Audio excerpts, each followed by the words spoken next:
یہ بات نہیں ہے. جی بلکہ کیا ہے اصل میں؟ ڈبل 2 مرتبہ کی وجہ سے کہا. ٹھہرو اسی لیے تسمیہ کہا ہے.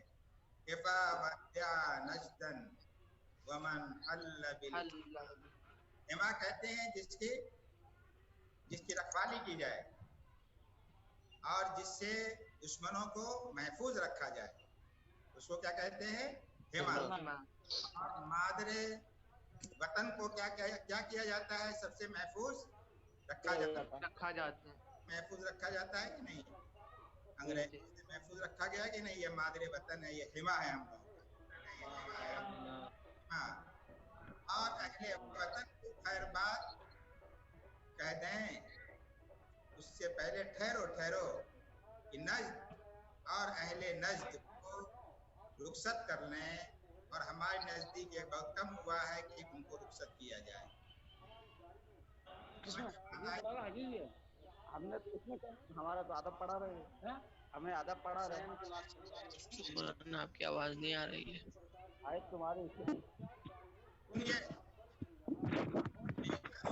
تلك الأرض ما أطيب الربا وما أحسن المصطفى والمتربع. اس سرزمین پر میری جان قربان،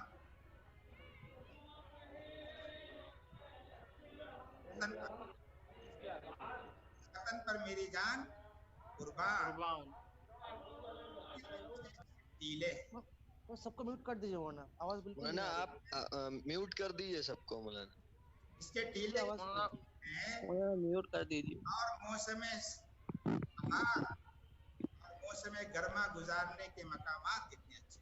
مصطاف کہتے ہیں موسم گرما گزارنے کی جگہ، متربع کہتے ہیں موسم بہار گزارنے کی جگہ. یاد رکھیے گا یہ سب. اور مانا جو ہے کیا ہے؟ یہ فعل تعجب ہے. جی کیا ہے؟ فعل تعجب ہے اللہ کے وزن پر. لنفسی تلك الارض ما اطيب الربا وما احسن المصطفى والمتربع. اس سرزمین پر میری جان قربان، کتنے اچھے ٹیلے ہیں، اور موسم بہار اور موسم گرما گزارنے کے مقامات کتنے حسین، کتنے اچھے اور حسین ہیں. وَلَيْسَتْ عَشِيَّاتُ الْحِمَى بِرَوَاجِعٍ عَلَيْكَ وَلَكِنْ خَلِّ عَيْنَيْكَ تَدْمَعَ. اب وطن کی شامیں لوٹنے والی نہیں. کیا کہہ رہا ہے شاعر؟ وطن کی شامیں لوٹنے والی نہیں. خوش ہو کے کہہ رہا ہے، تینوں کے کہہ رہا ہے کہ خوش ہو کے کہہ رہا ہے؟ غم میں کہہ رہا ہے، غمگین ہو کر کہہ رہا ہے اب یہ شامیں دوبارہ ملنے والی نہیں ہے. نہیں ہے علیہ کا تمہارے اوپر، لیکن اب اپنی آنکھوں کو چھوڑ دو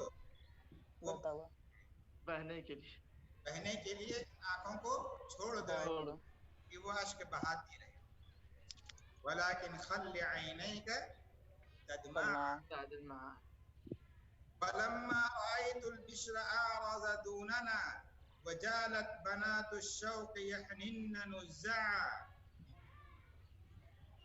بشر کوہ کو کہتے ہیں، کوہ کا نام ہے. کوہ میں نے سمجھتے جی ہاں کوہ بشر. جب میں نے کوہ بشر کو دیکھا ہمارے درمیان حائل ہو گیا. مطلب جا رہا تھا، جاتے جاتے وہ پلٹ کر کے دیکھ بھی رہا تھا کہ یہ ہمارا قبیلہ ہے، لیکن بشر کے پاس جب کوٹ میں چلا تو کہہ رہا ہے سب کو میوٹ کر دیجیے، بالکل آواز نہیں آ رہی ہے. آواز نہیں آ رہی ہے. میوٹ کر دیجیے، جب میوٹ کیجیے نا سب کو، آواز نہیں آ رہی، کلیئرلی آواز نہیں آ رہی ہے. سب ہنگامہ کر رہا ہے، بچے بہت شور مچا رہے ہیں. یہ چپ چاپ سنیے. کہتے ہیں جب میں نے دیکھا کوہ بشر کو کہ وہ حائل ہو گیا، آرز دوننا، وہ حائل ہو گیا ہمارے درمیان اور محبوبہ کے قبیلے کے درمیان حائل ہو گیا، اور شوق کی بیٹیاں انگڑائیاں لینے لگی.